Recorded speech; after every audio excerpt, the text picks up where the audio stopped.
The newly announced $199 Oculus Go headset and upcoming high-end Santa Cruz standalone will come with something past headsets haven't: power buttons.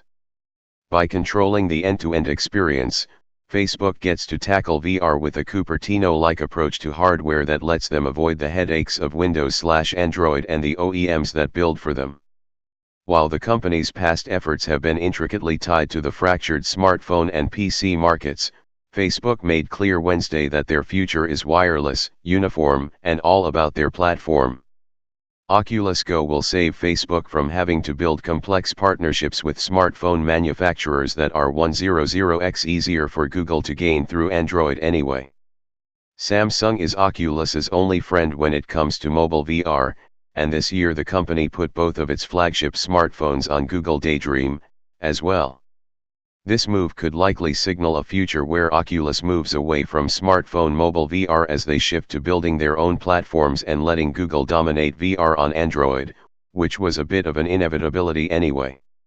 The high-end Santa Cruz headset doesn't need Windows and will instead rely on onboard compute. Oculus was more than a little vague in how they portrayed the device, so I won't assume too much, but there's little doubt that the headset will be less powerful as a standalone than what the Rift can currently handle. That may end up disappointing diehards, but subtle movements of the high-end market away from being tethered to a PC is going to do Facebook a lot of favors in terms of platform sustainability and leaving the early adopter niche.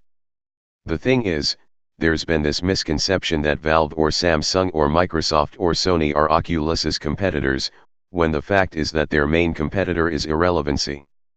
What's important is that these moves isolate Facebook and Oculus from other tech giants getting cold feet in the race to build VR tech. With standalone headsets, Facebook can take its massive war chest and the billions of dollars it's already pledged and put on its blinders, undercutting competitors' prices and plugging ahead even if headset numbers fail to immediately impress.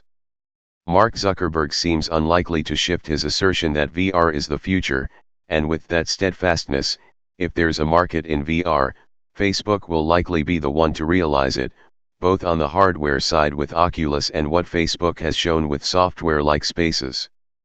Facebook bought Oculus VR more than 3 years ago and the ride since has been pretty bumpy. Scandals, product delays, executive overhauls and expensive lawsuits have all partially defined the company's VR ambitions thus far. What comes next is anyone's guess, but for Facebook it will finally be their choice to make.